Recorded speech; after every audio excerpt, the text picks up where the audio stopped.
बिस्मिल्लाहिर्रहमानिर्रहीम। अस्सलाम वालेकुम नाज़रीन, मैं हूँ साकिब बशीर। तीन मुख्तलिफ मौज़ूआत पे हम बात करेंगे। एक तो जजेस को जो धमकी अमेज़ जो खतूत मिलने का जो सिलसिला है वो आज भी जारी रहा। आज क्या हुआ है, लाहौर से लेकर इस्लामाबाद और सुप्रीम कोर्ट तक क्या चल रहा है, कौन है इन जजेस के खतूत के पीछे, क्या तहकीकाती इदारे उस तक पहुँच पाएंगे, इस तनाज़ुर पे बात करेंगे। इसके अलावा 9 मई के मुकदमात से मुतालिक सुप्रीम कोर्ट ऑफ पाकिस्तान ने तहरीरी हुक्मनामा जारी किया जो जमानत मंजूर की थी उस पे, और उसके अलावा सुप्रीम कोर्ट ऑफ पाकिस्तान ने 6 जजेस के मामले में एक बड़ी अहम ऑब्जर्वेशन दी थी, उसका क्या असर हुआ और आज कैसे डिप्टी कमिश्नर रावलपिंडी ने जो MPO ऑर्डर था वो वापस लिया। इसके अलावा हम तीसरे मौजू पे बात करेंगे कि इमरान खान के हवाले से कल का दिन क्यों अहम है, कौन से अहम केसेस हैं और उनमें क्या हो सकता है। इन तीनों मौज़ूआत पे बात करेंगे। आप हमारा YouTube चैनल सब्सक्राइब करें, बेल आइकन का बटन प्रेस करें ताकि जब भी हम कोई वीडियो अपलोड करते हैं तो आपको फौरन उसका लिंक मिल जाया करे। शुरू करते हैं जजेस को मिलने वाले धमकी अमेज खतूत की। सबसे पहले इस्लामाबाद हाई कोर्ट के 8 जजेस को ये खतूत मिले।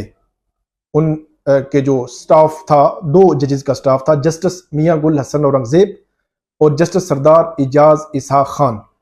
इन 2 जजेस के स्टाफ ने वो खतूत खोले। जैसे ही खोले तो उनकी बड़ी जो है वो सख्त किस्म की स्मेल थी। वो वहीं पे छोड़कर जो है वो बाहर भागे, कमरा खाली किया। उसके बाद मास्क लिए, माहिरीन की टीम आई, पुलिस आई, उन्होंने तहकीकात करना शुरू की, सैंपल लिए, कलेक्ट किए तमाम लेटर्स। ये 8 जजेस थे, 8 में से 2 जजेस के स्टाफ ने ये खतूत खोले थे। उसके बाद मुल्क भर की जो जुडिशरी है वो अलर्ट हो गई। फिर हमने देखा कि सुप्रीम कोर्ट ऑफ पाकिस्तान के जजेस को भी ये लेटर मौसूल होना शुरू हुए। पिछले 3 रोज से सुप्रीम कोर्ट के 10 जजेस को ये लेटर मौसूल हो चुके हैं। आज भी 4 जो जजेस हैं, जस्टिस आयशा मलिक हैं और दीगर जजेस जो है उनको ये लेटर मौसूल हुए हैं, लेकिन अब तक की इतला के मुताबिक किसी ने कोई लेटर खोला नहीं है, क्योंकि ये खोलने वाला इवेंट पहले ही हो चुका था इस्लामाबाद हाई कोर्ट में। तो अब तमाम अलर्ट हो चुके हैं। लाहौर हाई कोर्ट के तकरीबन 5 से 6 जजेस को ये लेटर जो है वो मौसूल हो चुके हैं।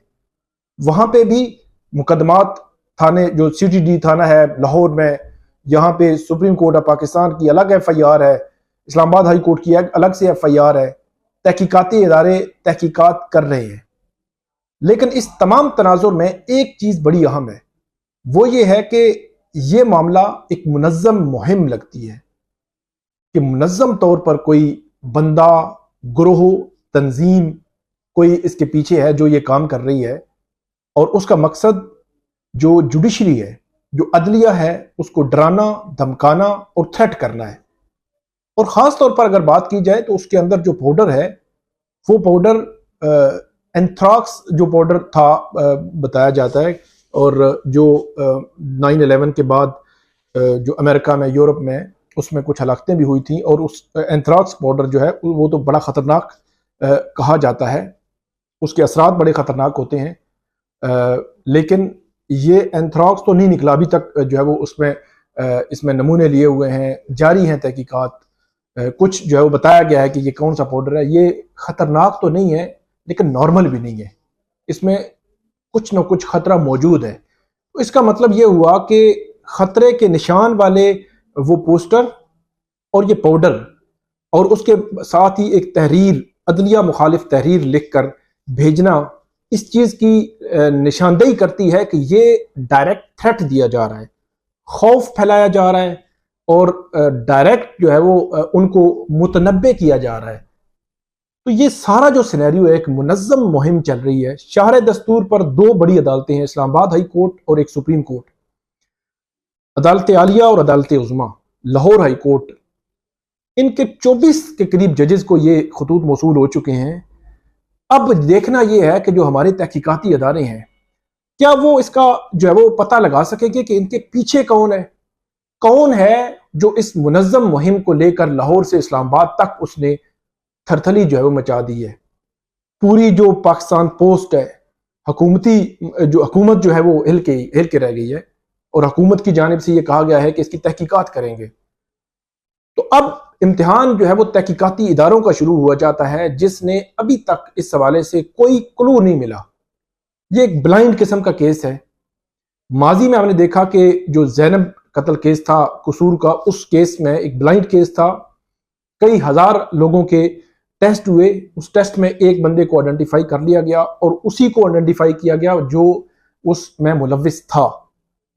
अब देखना यह है कि तहकीकाती इदारे क्या उस कल्प्रिट्स तक पहुंच पाते हैं या नहीं पहुंच पाते, या सिर्फ पोस्ट ऑफिस या किसी अननोन बंदों को पकड़ के जनाब एक रूटीन की कार्रवाई डाल के तो उसके बाद कहानी खत्म होगी, या तीन बड़ी अदालतों को जो थ्रेट्स दिए जा रहे हैं इनको पकड़ा जाना चाहिए और उनको सख्त सजा मिलनी चाहिए।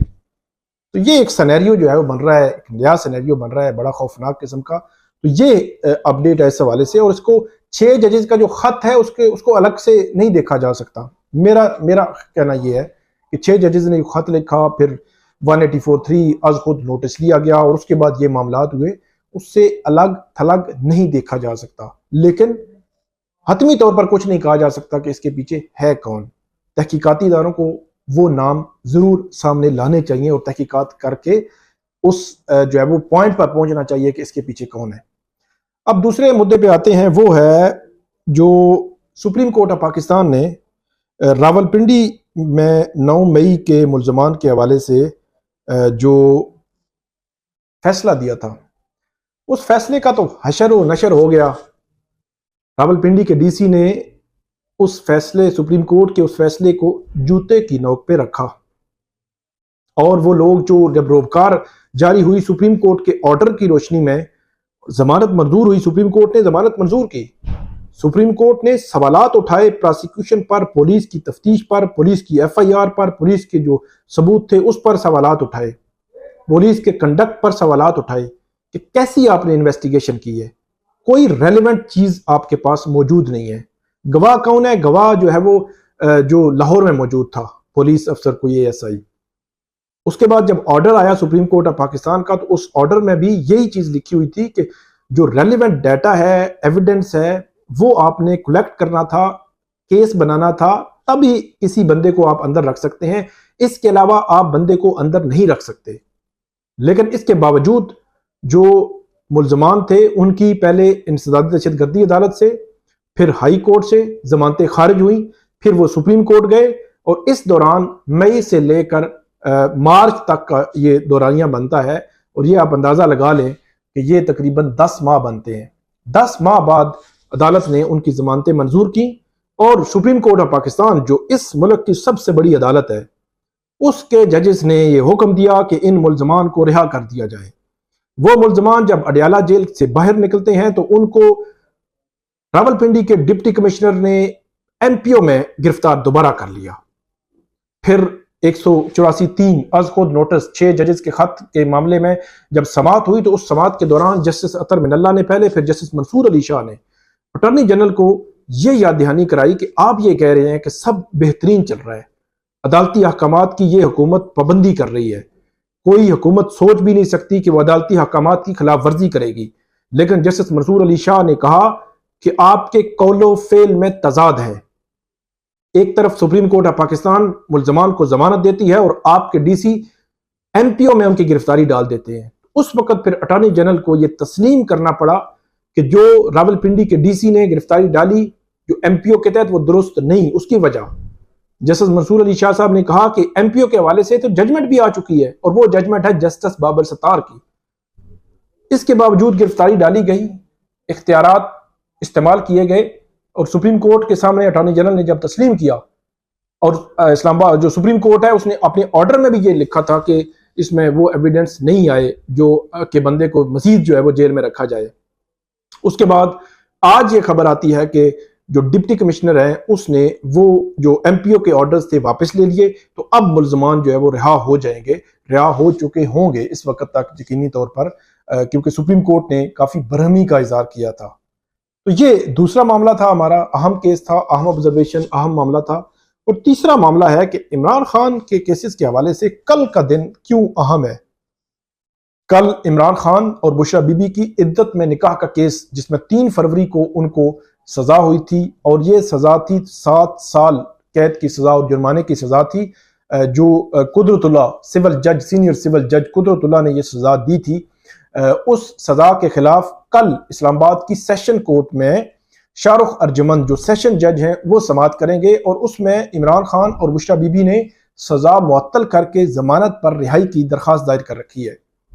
कल का दिन अब इसलिए अहम है कि ये तकरीबन 18 या 20 मार्च को समाअत होनी थी, फिर अदालत ने 27 मार्च की तारीख रखी, फिर जो जज थे वो उम्रे पर चले गए और उन्होंने 6 अप्रैल की तारीख रखी और अब जो है वो कल इस अहम मामले पर समाअत होने जा रही है।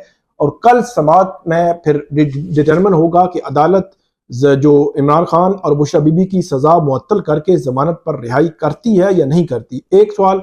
और इसमें यह भी है कि कल जो सलमान अकरम राजा है वो तो दलाइल देंगे, लेकिन क्या जो कंप्लेनेंट साइड है, जो खबर मानिका है, उनके जो वकील हैं राजा रिजवान अब्बासी, क्या कल वो भी दलाइल देंगे?